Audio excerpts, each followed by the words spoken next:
economy, research, transport and energy are the sectors that will receive more money this year, while the budgets for development, finance, justice and healthcare will be smaller.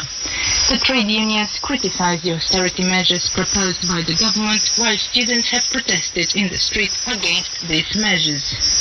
On Sunday, Romanian Simona Halep, number 2 in the world, will play against Poland's Iga Swiatek in the 4th round of the Australian Open. In 2018, Halep played the final in Melbourne, while in 2020 she reached the semi-finals. On Saturday, the Romanian-Brazilian team, Horeateco Marcelo Melo, qualified to the 4th round of the Australian Open in the men's doubles, after defeating the Moldovan-British team Radu Albot Daniel Evans. Teco and Melo will next be up against Ivan Dodig of Croatia and Filip Polasek of Slovakia. And that was the news coming to you from Bucharest, Radio Romania International.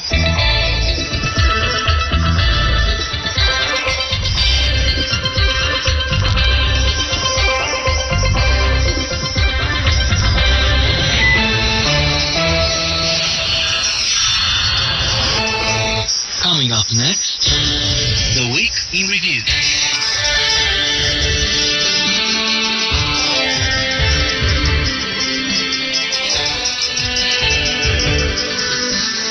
Hello and welcome to The Week in Review.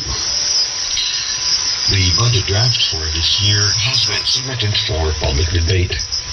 The executive in Bucharest is relying on an economic growth of 4.3% and estimates a budget deficit of 7.1% of the GDP, as well as an annual rate of inflation of 2.4%. According to the draft, salaries and bonuses will stay the same. There will be no more vacation vouchers. Overtime for state employees will be compensated only by free time, while students will only have a 50% discount on public transportation.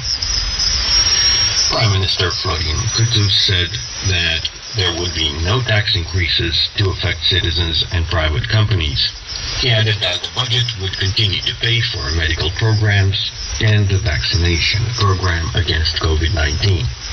In the new budget structure, the Health Ministry will get 11% less money, and the Ministry of Education will have almost 1% more.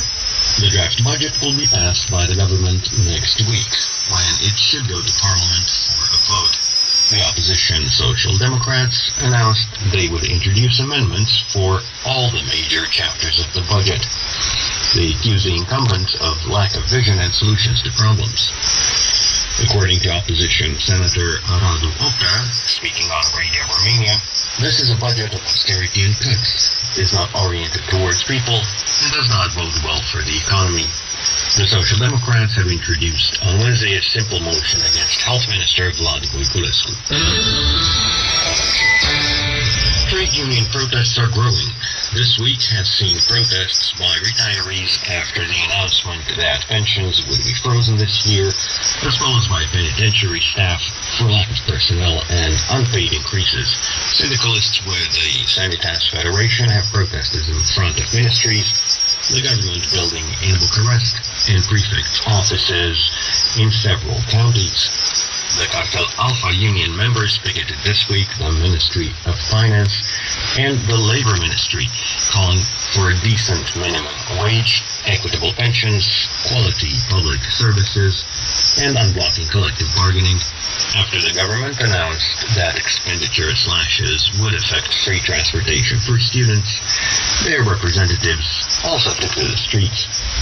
The letter said that the underfunding of education would have great repercussions for the future. The situation after school reopening is good, said President Klaus Iohannis, specifying that over 10,000 educational units are working in person for about 2 million children, which makes for over 70% of the total of students, with the others continuing to study online.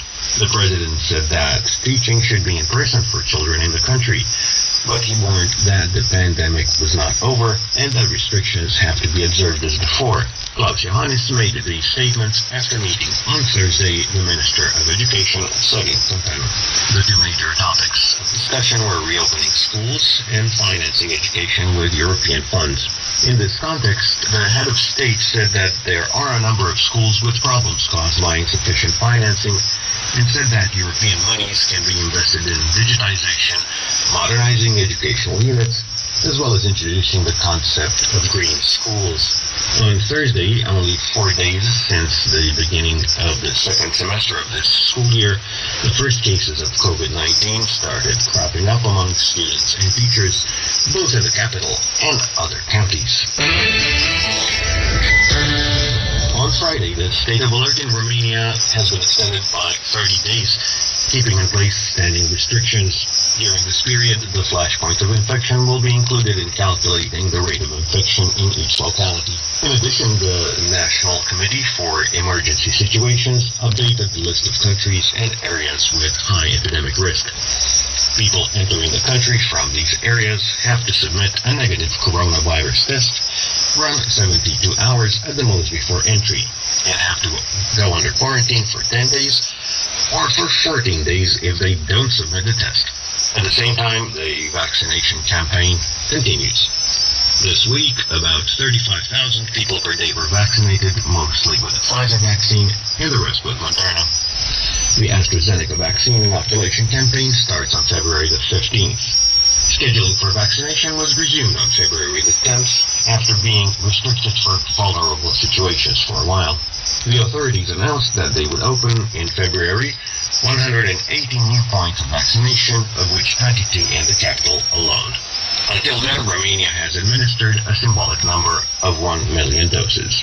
You've been listening to The Weekend Review.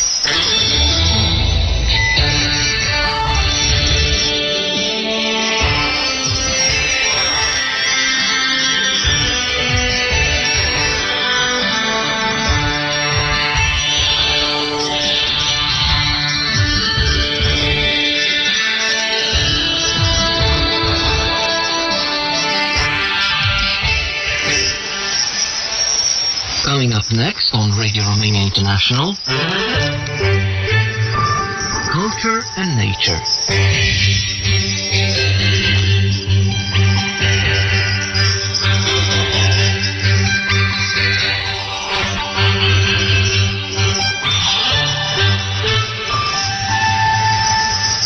Welcome to Culture and Nature with me, Eugen Nasta. In the beautiful grand lobby of Romania's National History Museum, a listed edifice built in the neoclassical style, visitors are welcomed by an exhibit which is visible right from the entrance.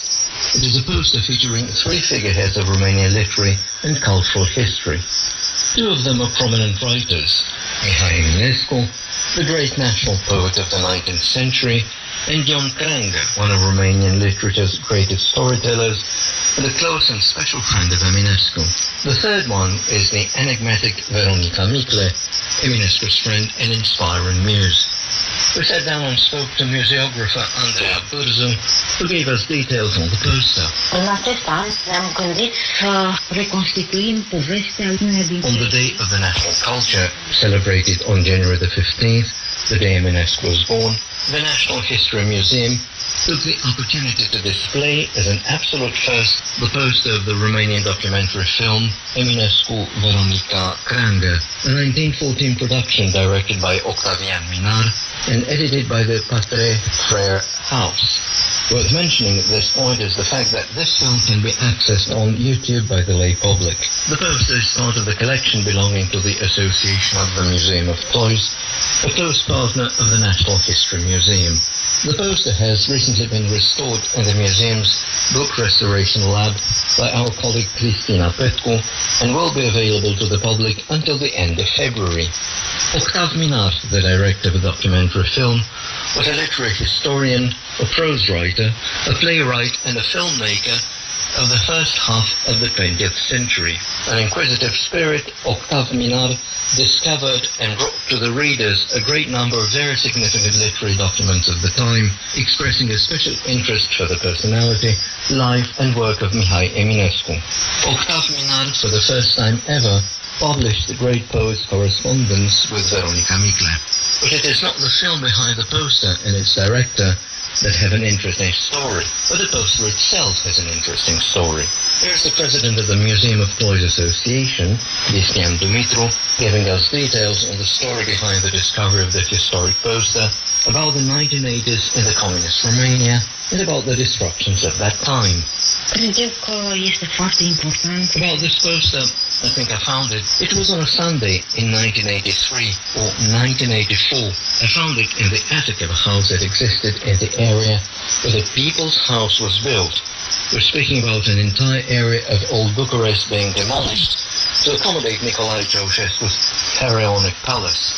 It was an area where private residences, 100-year-old villas, were brought down. So from Monday to Sunday, evening workers did not stop their demolition activity. While on Sundays, me and a couple of friends, lovers of old objects, were sneaking to the attics of the houses that were about to find their peril, trying to discover one more postcard, a coin, an old book, a magazine of the 1930s. We found a great number of things that would have otherwise been buried by the bulldozers the following day. There were things we practically rescued. That's what happened with this poster. It was in an attic on the Kazarmi Street, the Barracks Street, if I remember things correctly. It was a very beautiful street, winding its way up in Oranos district. And together with several other books, it was not only when I got home that I noticed the poster, actually. It was concealed between the newspapers, magazines, and books written by Octav Minar. I was feeling miserable when I saw whole attics, houses. Imagine there were 5, 6, 10-room residence villas, and their landlords, or the tenants who lived there, were relocated to 2-room flats. Practically, they were giving up on loads of things. They had no place to take those things to, no place to store them in. There were very many things, from old automobiles to typewriters to cash registers. All that ended up as scrap metal stuff the following day. Given what it's taken, a recovery policy was in place, with the beautiful wrought iron fences dated 1880-1890, the years when very many buildings were built in the area. And that was culture and nature.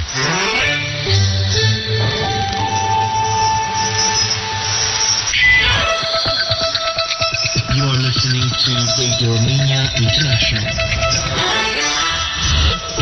Focus on Romania.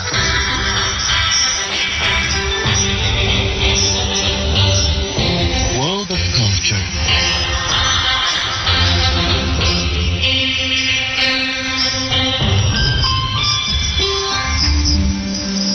Hello and welcome to this culture feature. I am Colin Kotsoy.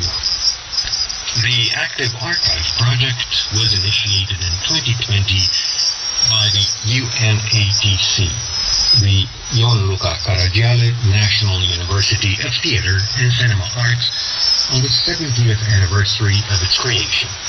The program so far includes 15 short films made between 1966 and 1971, made by the first generation of students studying directing and editing after a decade. Some of these films are made by filmmakers that went on to become famous and feature famous actors.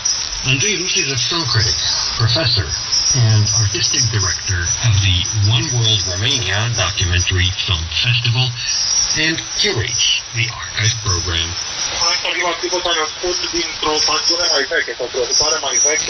The archive project was born out of an older passion and concern that I have for the archive, but also out of the interest of a few people from the UNATC leadership. In 2020, the university celebrated 70 years since its creation, and the Active Archive was one of the projects we designed with a rector, Liviu Lukac, who is looking into various projects to liven up the institution. There was a moment when we asked ourselves how much we knew about the history of this institution, because there was never any real concern for researching the past of the UNATC, which used to be called the Institute of Theatre and Cinema Arts. But this is the institution that generated the majority of professionals in theatre and film, at least until the 1990s.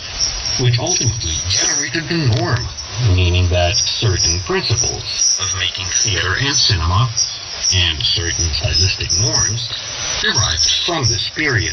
I started to watch in chronological order the student movies starting with the 1960s.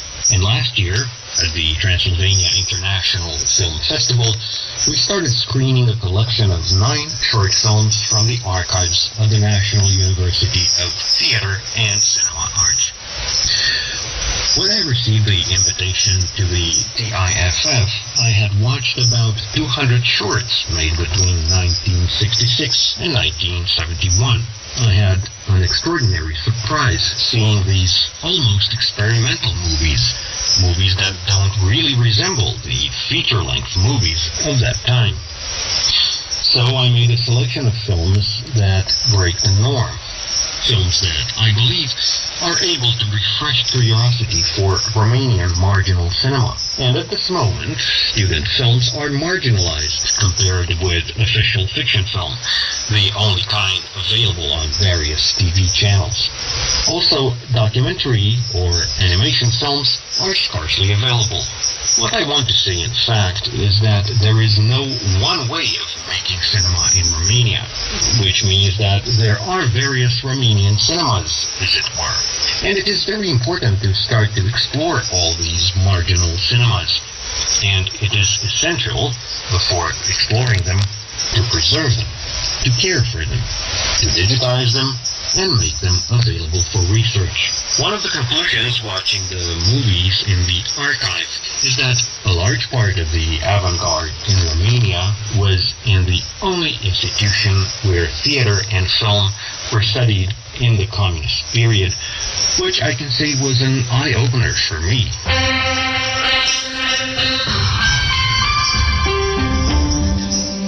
Over the next few years, the active archive will revisit and commence an ample process of digitizing and restoring the entire archive of student film made on 16 and 35mm support, around 2,000 titles.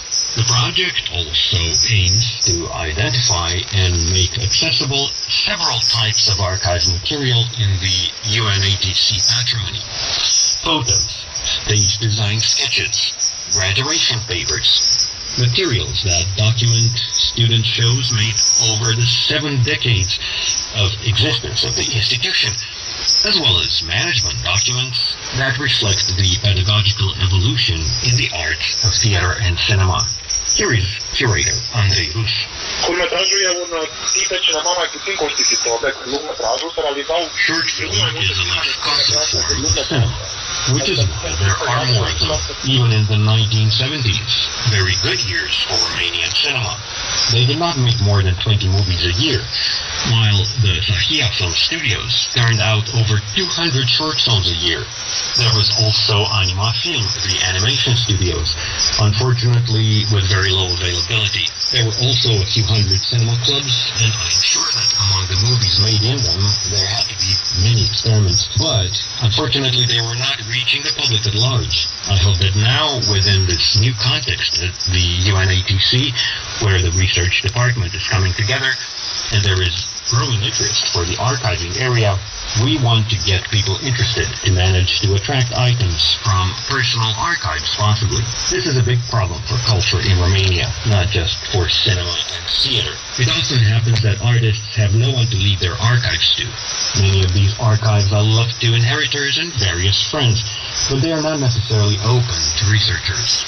It is very important for centers to open to deal with these archives.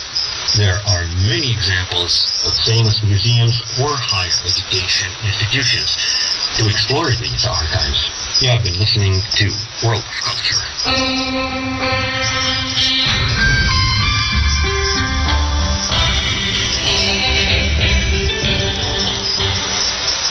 This is Radio Romania International, broadcasting from Bucharest.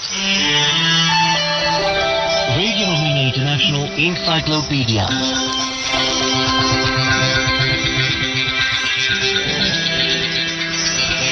Hello, this is Daniel Britt for the microphone. When it comes to building and testing various flying machines, Romania boasts a tradition of more than 100 years. In early 20th century, some Romanians showed a keen interest in aviation and got involved in this emerging domain purely out of passion. States also got increasingly involved with the new domain, which became of economic, military and strategic importance. Some of the pioneering aviators became living figures in this new life domain, while others became part of the community of enthusiasts who pushed this domain into gaining momentum. However, inventors were not the only ones to have made a name for themselves in aviation. They shot to fame thanks to the performances they achieved, the time in history when their talent and inspiration manifested themselves, and even to destiny. A major name of the Romanian military aviation was World War II hero Lieutenant Gheorghe Motorniță, who had been killed in action at the age of only 26 in the Czech Republic on April the 21st, 1945, 9 days before the war was over. Gheorghe Motorniță came from a famous family in interwar Romania. His father was a petroleum technician, while his uncle was the well-known industrialist, Dumitru Motorniță, a major entrepreneur in the country's then leather and footwear industry. Strangely enough, for a future fighter pilot, Motorniță had graduated from the Faculty of Letters and Philosophy with the Bucharest University. He got his flight license, and in 1943, when war was raging in Europe, after graduating from the military academy, he became a fighter pilot. The Motornițăs bestowed a heavy blow back in 1941 when his elder brother was killed in the fight of Sevastopol in Crimea.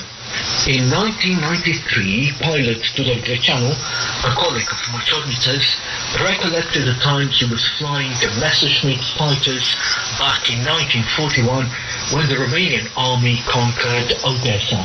O escadrilă de vânătoare avea în general 15 avioni. Aceste 15 avioni... A fighter squadron usually consisted of 15 planes at that time.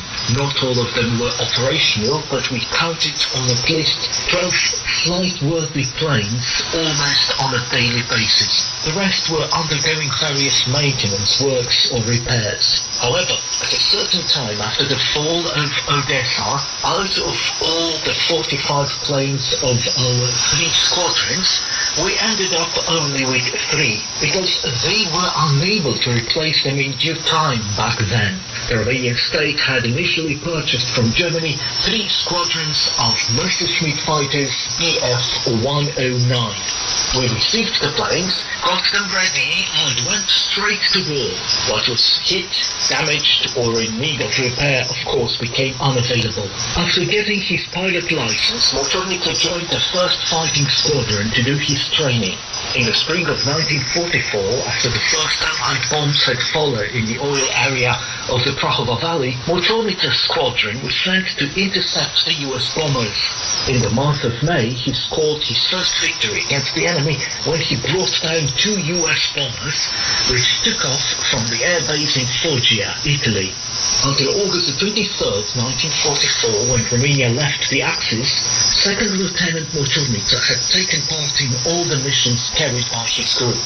After August 23rd, 1944, Motorniță became lieutenant and was awarded the Romanian Crown Medal for Valor in the fight against the enemy and for the support given to the ground troops. The front line moved to the west, and the young fighter pilot joined the efforts to liberate northern Transylvania from under Hungarian occupation and also in the liberation of Czechoslovakia. He was assigned various missions ranging from reconnaissance to air support for the ground troops. Taking off from air bases in Hungary, the 2nd Fighting Group Motorniță was part of provided air support to the advancing 27th Soviet Army.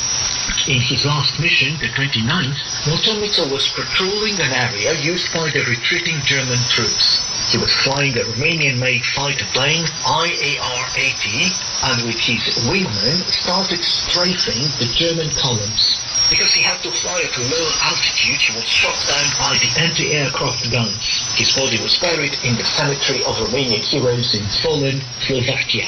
During his 29 missions, the Romanian pilot George Mocerniță managed to shoot down 3 planes and is considered an ace. He was posthumously awarded the Romanian Star, the Romanian Crown and the Air Force Virtue, while parts of his fighter plane were placed on display at the National Military Museum in Bucharest. A statue was erected to his memory in his native town in 2015, and Romania's 86th Fighting Group is bearing his name. You have been listening to our weekly feature, Radio Romania International Encyclopedia. You are listening to Radio Romania International. Hello and welcome to All That Jazz with me, Elena Inake. Today I bring you songs from the repertoire of accordion player Ionica Minune. We start with a song entitled Mr. James.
continue our jazz with another song performed by Ionica Minune entitled Ionica's Round Dance.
Just today with a song entitled Swing by Ionica, performing Ionica Minune and the Petrica Andrei Band.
is Bucharest Radio Romania International. DX Mailbag.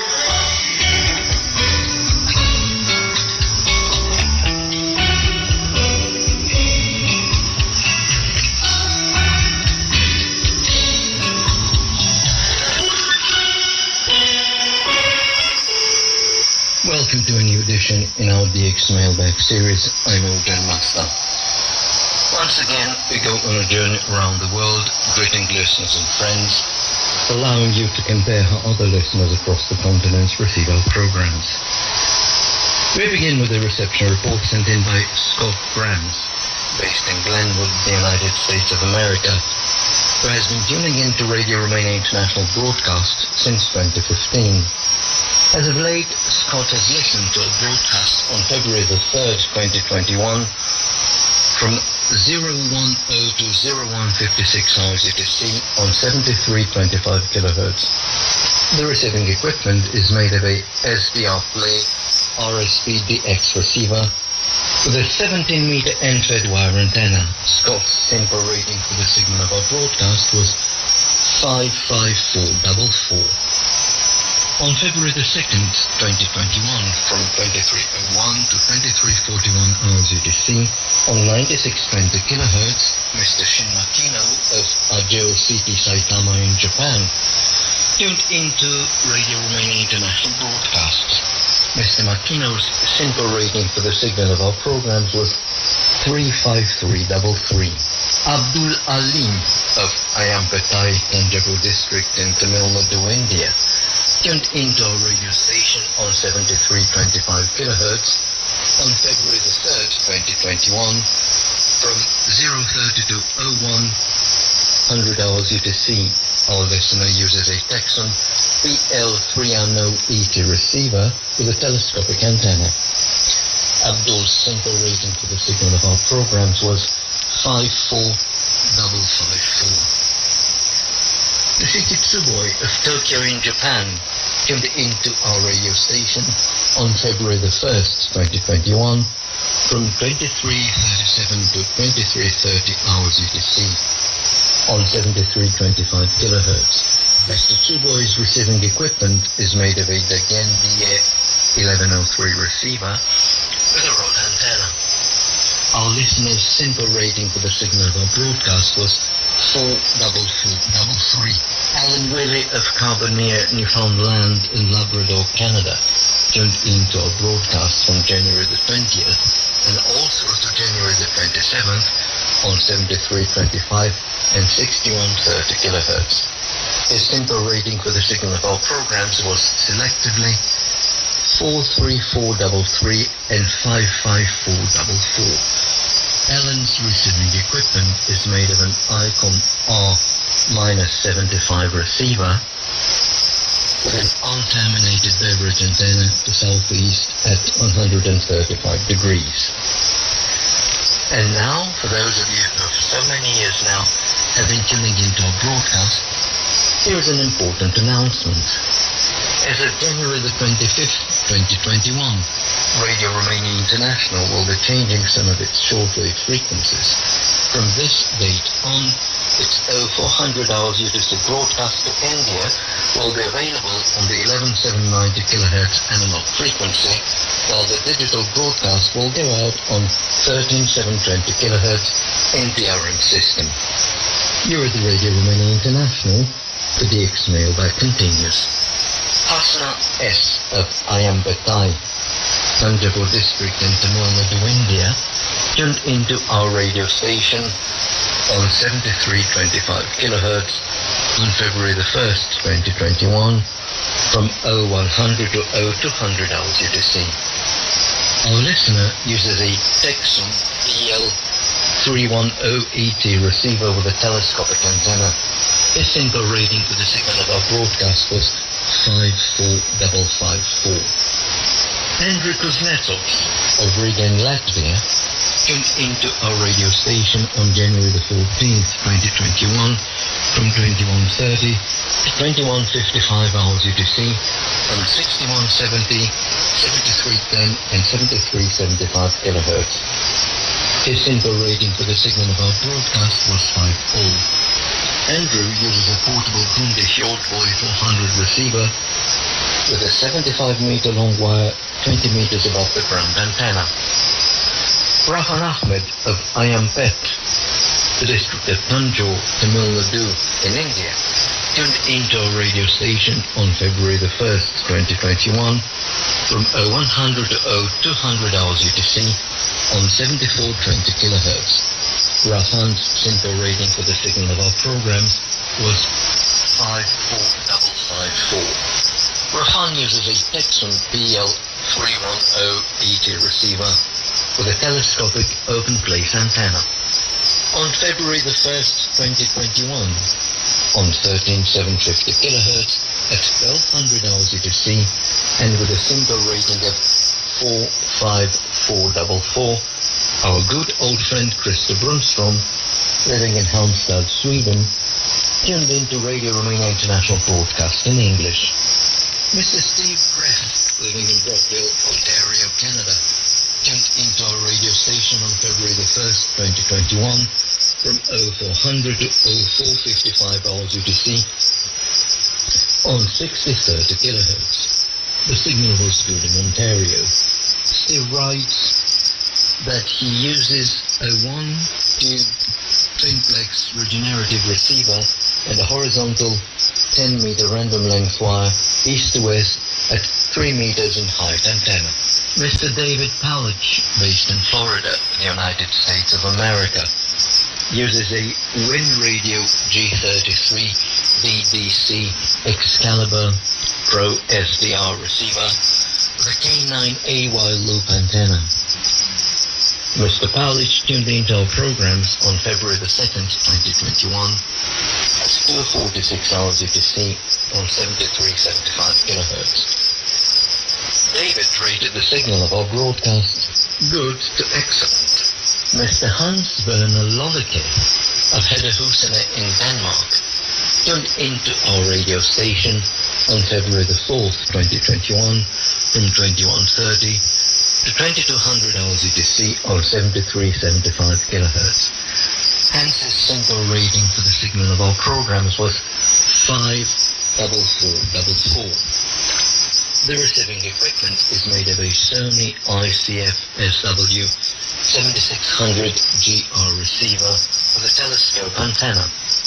Mr. Craig Price of Manassas, Virginia, the United States of America, tuned into our radio station on February the 6th, 2021 from 0100 to 0155 hours UTC on 7325 kHz. Craig uses an amateur radio extra class receiver. His simple rating for the signal of our broadcast was 45444. Sakae Onozawa, our good old friend in Yokohama in Japan, tuned into our radio station on February the 5th, 2021 from 2300 to 2356 hours UTC on 7325 kHz. The receiving equipment is made of a JRC NRD 545 Japan-made receiver with a triple super heterodyne antenna. Mr. Onozawa's simple rating for the signal of our broadcast was 44433. That's all we have time for in this week's DX Mailbag. Those of you who sent in their reception reports will receive their QSL cards in the shortest time possible. Tune in again next week. Until then, from me, Eugen Nasta, it's goodbye and all the best 73s.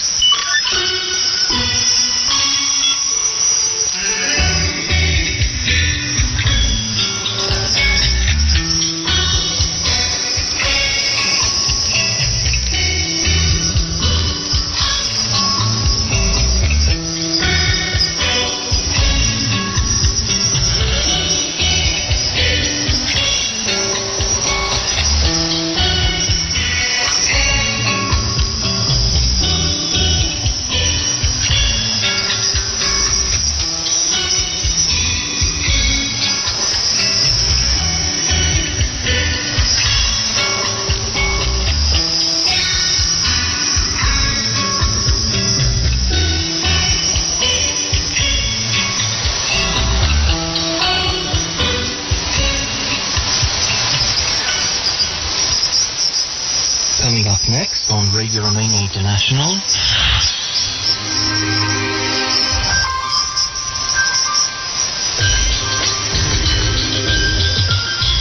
Simply Int.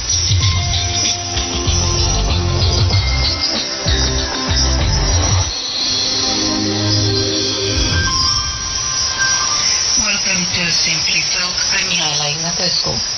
Our guest today is Valentin Albeșteanu, son of the beloved violinist and conductor Ion Albeșteanu. He has continued his father's passion and has brought back to life the Ion Albeșteanu Fiddlers Band. In the following minutes, we invite you to listen to an instrumental piece from Ion Albeșteanu's repertoire performed by his son, Fairy Godmother.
And with that, our broadcast in English for listeners in Western Europe and Japan has come to an end.